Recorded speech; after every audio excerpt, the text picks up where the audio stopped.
everybody. Welcome to WD Carousel of Podcast. My name's Crystal. And I'm Ian. And today we are going to go over racist Disney. Seems topical. Yay! Oh my gosh, I can't believe we're getting into this. Yeah, this is gonna happen. What we are talking about and what brings this up is the news that we got, what was it, last week? I think it was the beginning of last week, probably. Beginning of last week? Yeah. James Gunn. And for those of you who are not sure who that is, he is the director of the beloved Guardians of the Galaxy series. He did 1, 2, and was slotted for 3.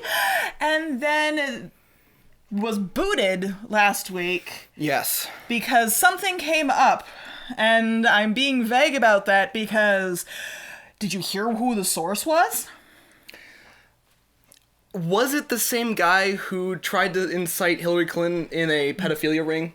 The pizza ring, yep. Okay, yep. yeah. The guy, I'm not going to even give his name any credit whatsoever, who tried to say that Hillary Clinton was part of a pedophilia child trafficking ring out of a pizza shop. In New York, yeah. He dug up on James' Twitter account over 10 years ago some questionable tweets, and that made Disney cut the cord on him real quick. So, let's give it some context. So, knowing Disney as a company, in recent history, they've more recently been trying to, crack down on this stuff because of the, sensitivity that people have, and this seems like kind of like a really knee-jerk reaction. Granted, to be fair, and I know you're going to read some, the tweets aren't great. Like, they really are pretty bad. No. But they were 10 years ago, and he even admits that he was a provocateur. Right. He did these for a knee-jerk reaction in a way to talk about taboo and just really get to people. Yeah. And that's what he did 10 years ago. Mm-hmm. And wasn't officially a comedian. Right. But he likened himself to a lot of the comedians at the time, the late 90s. Blue comedy kind of. Late 90s comedy. And so some of the tweets that I found are things like, the best thing about being raped is when you're done being raped. And it's like, whew, this feels great not being raped. Which is kind of a true statement. But in a non-sensitive way. It was designed to get a reaction from people. That was the entire point behind it. And obviously, he's not the kind of person that has conviction behind some of these things that he's saying. He's just doing it to get a reaction. And at the time, he was making really shocking movies with kind of like a B-movie studio.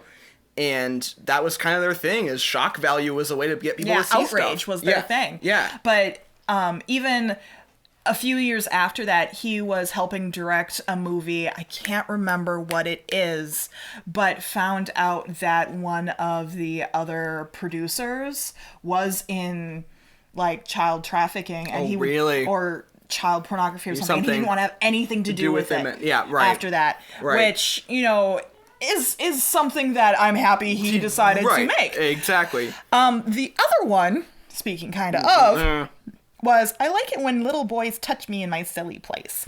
But I'm pretty sure that is in jest and in response to something that is ridiculous. Right. He admitted that he's never actually acted upon any of the tweets that he's joked about. Right. So right. In the end, it's coming down to looking at an actor that did a lot of blue comedy in the 80s or something, and judging them for those comedy sets now. Yeah. Is kind of where it's at this point. And a lot of people are comparing him to Roseanne. Now, Roseanne, piece of trash. Just piece of trash, okay? She dresses up like Hitler. Yeah. And makes Jew cookies. She flat out makes racist comments. I mean, everybody, I'm sure, has heard the interview screaming, "I didn't know he was black! I didn't!" It doesn't matter, okay? Piece of trash. But that is her today. Right. That was her, like, in the last month. Like, that's not her doing provocative comedy 10 years ago. That was And again, it was kind of, her stuff was more like directed at people and more, it was a different kind of energy. It was a lot more, it felt a lot more direct and a lot more pointed and toxic. Very much. Obviously, I'm not going to condone the things that James Gunn wrote in his tweets. I wouldn't personally have done that. No. I don't, you wouldn't have done that.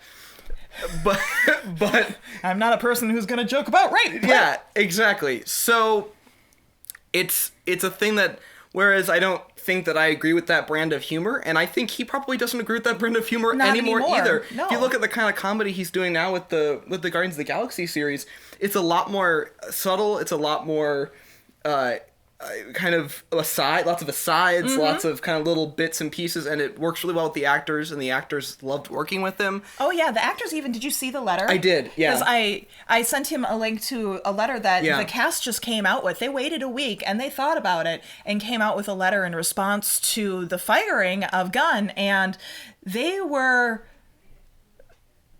they were shocked, but they stood behind him, and they're like, everybody changes. Right. And he's a great guy now, and we want him back. Right. Which is really powerful when you think about how many people who have lived in that industry and have worked with the trash that's in Hollywood. Yeah. I mean, I'm sure they know the people to watch out for and the people that... are okay. Right.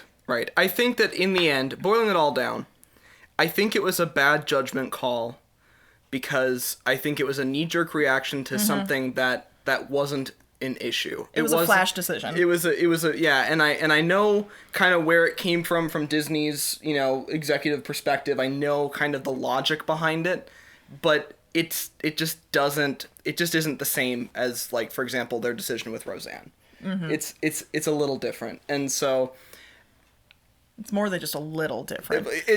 Honestly, and this is where we're going to get into the rest of the topic for the day is Disney. If you really want to harken back on someone who made choices over a decade ago, have you looked at your catalog? Have you talked to yourself? Have you seen what's out there? So we're going to crack open the book. And go over Disney. Some fun, family fun Disney choices that were made. And not just in the ancient past, not just in the beginning of the company. Sort of recent. There's been a number of things that have happened as well fairly recently. So...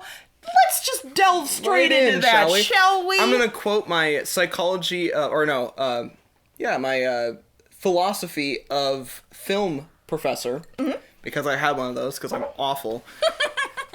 She said, her big line was, "It's racist, but hey, it's Disney." And so we had an entire unit on that. So let's just dive right in, shall we? Okay, so where do we want to start? Do we want to start the most recent ones, or do we want to start in the beginning? Let's go to the beginning, and then we can talk about how ridiculous it got as we got closer. Okay. So let's talk about it. So the very first thing that came up, you will find in the movie Fantasia. Well, you probably won't find it anymore because they cut it in 1960. But there is the part with the centaurs. You see them dancing around and playing with flowers and being all pretty. And there used to be one called Sunflower. And it was the only Africana centaur represented. Not only that, but she was a servant. There's times where she's running around getting things for the other big, beautiful Aryan centaurs. She's doing their little hoof nails. She's doing lots of that stuff. They gave her complete, like, Aunt Jemima blackface. With, the big mouth and the big eyes and the little braids that stick out. Like, oh, no. Yeah. So if you haven't seen her, they did cut her in 1960 when they re-released it. And that also caused some snafus as well, because now there is no Africana representation for centaurs. So what does that mean? Centaurs are only Aryan?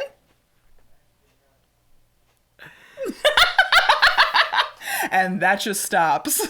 Welcome to the very first thing. This is the first thing they've gotten. And Fantasia was like 40s, early 40s. Yes. Yeah. Yes. Yeah. So that's it was like Disney's second production. and we're already at a one point racism. So let's.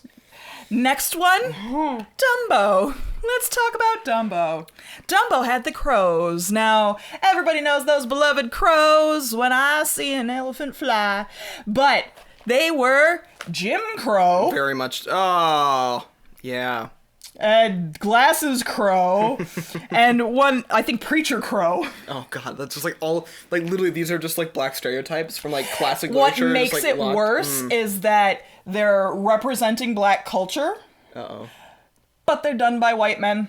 Oh, They're really? voiced by white men, sounding like black men, making sure that they sounded like the poor and the uneducated. Oh, they had their no. pimp hats and their pimp struts, and You're they kidding, were right? constantly smoking. No, honey, God. I need to show you Dumbo. Oh, no. They're not including that in the Tim Burton remake, let me tell you. Or they'll do it ironically.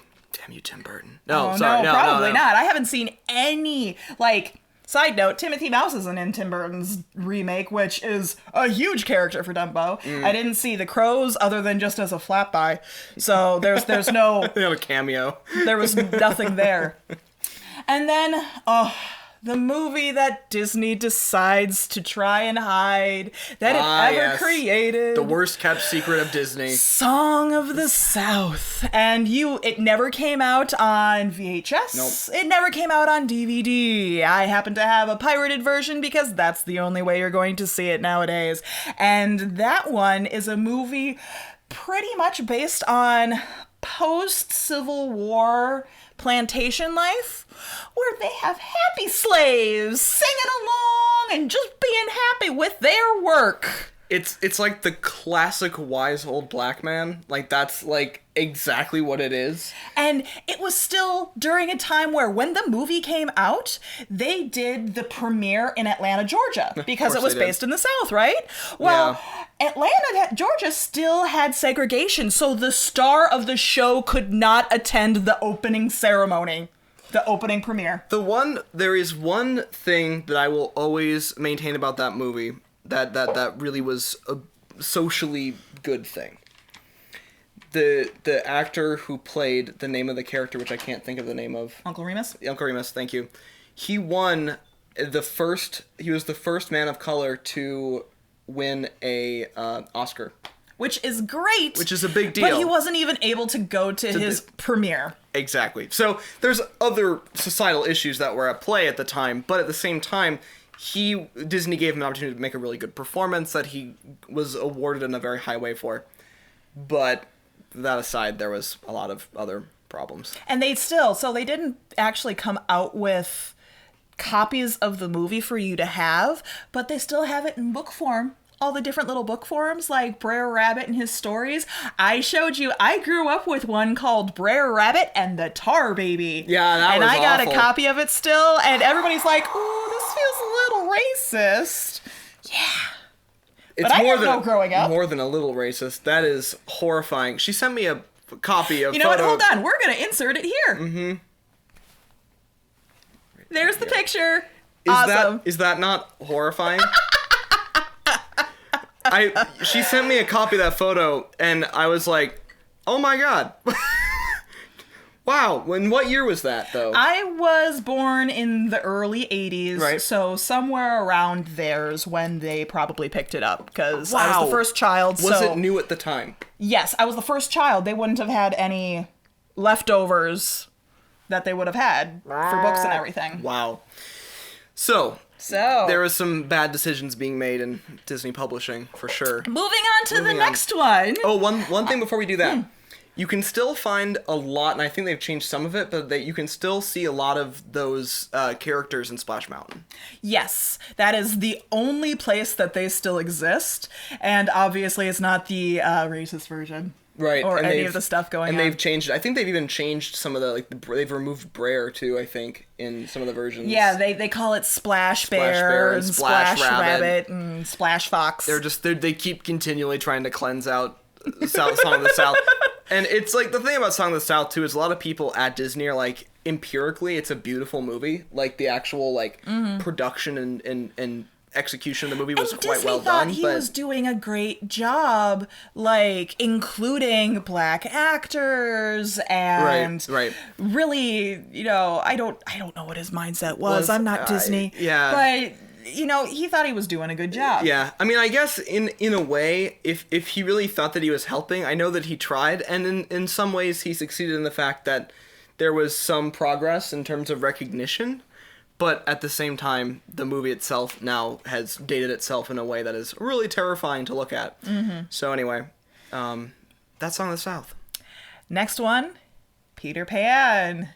And the Red Men, the Indian. Oh, the Indian. Yes. Yeah, there you go. So not only are they talking about why is the red man red, and that's the whole premise of the song, but you get Tiger Lily doing a little hussy dance around the fire to her tribal dancing. Oh, yeah. And yet Wendy has like extreme misogyny roles placed on her going, you go do this, you go do this. And she's not allowed to celebrate with all the guys because she's female. And so you have all the racism for Native Americans in that one. Yeah. Indians, or whatever. Yeah. I apologize. I'm quoting the movie. Yeah. So it's a thing. Not our favorite. Or another one, Lady and the Tramp. I've never seen Lady and the Tramp. With the two Siamese cats, Cy and Am. Cy-Am. And of course, we are Siamese, if you please. I have seen that song before, and I left the room. Like, it was so uncomfortable to watch that I just left. And I think it kind of moved over to there's also a character in the Aristocats as well, just as part of one of the bands that they run across. Let me quote his actual name, Shu Gong. Oh, nice. And he has buck teeth, and he plays the piano with chopsticks. The other one, and it's funny you bring up, was it? No, that was Oliver and Company, the one I'm thinking of. But that's Disney too. I know, and the Chihuahua. What? A Mexican Chihuahua? And he was the one that stole a car, right? Am I misremembering that? I think he stole a limo. My mom recently told me that I loved that movie when I was really young. And she's like, even at the time, you kind of called foul on the Chihuahua. Why is he the one that stole the car? She's like, you were like 5. Let's get a little bit more modern. Let's move on. Little Mermaid. So, Under the Sea, Under the Sea. Oh, we love that song. Oh, Sebastian. But he talks about the fluke is the Duke of Soul, and the blackfish sings. And it's very obvious when you look at the fish illustrations that they are stereotyping black culture again. Not appropriate, Disney. And then my favorite one that I'm going to wrap this up with, unless you have any others, Aladdin. Ooh, yeah, Aladdin's notorious. Aladdin. First off, I'm not going to get into the different colored skin tones that they have for all the main characters, but the fact that in the opening song with the merchant, it originally went when they cut off your ear if they don't like your face. Instead of when they brought it out to VHS and then DVD, they switched it to where the sand is immense and the heat is intense. Yeah. So they completely wiped that off because the movie-going populace made a big old stink about it. And that being racially insensitive to Middle Eastern people. The other one that I will point out from my my unit on racist Disney at school was Pocahontas. Yes. In the not like a specific moment or a specific character, but more in the fact that they just kind of whitewashed an entire real story. They completely rewrote the story in a way that works really well for the white people. Disney rewrites all the stories. My sure. issue with that, though, was that they took the Native Americans and either gave them the evil savages because they were all mad and frustrated, or the wise old men, the medicine men. And there was no, like, real middle where people actually existed. And where... They're all tropes. They were all just a trope. Yes. There's even been talk about in the last hand-animated movie that Disney did, Princess and the Frog, the prince in that movie was too ambiguous. I mean, we know that Tiana was a black woman, but this prince that she's supposedly with is a little too light to be African American. His accent is really wishy-washy, and they're claiming that it might be due to Disney wasn't sure how a black prince would be received. A black princess was okay, because remember, she came from working class. Oh. But having a black prince be presented, well, they weren't quite sure about that. Would work. Minnesota had a black prince for a very long time. We're okay with that. Oh, we miss him. Oh, miss him. But yeah, Disney, your past is not clean either. And so, passing judgment that easily. Just saying. You might want to rethink a little bit and not have it be something that is immediately a snapback. I mean, I understand that, especially with the advances that we've been making with the Me Too movement and the LGBT rights and everything, you want to make sure that everybody feels that they are appreciated. But your past is the past. His past is the past. Can you let it be in the past? I don't know. What do you think? I think that if Disney is willing to put its own past behind it and try to make changes, I think that they can do the same thing with James Gunn.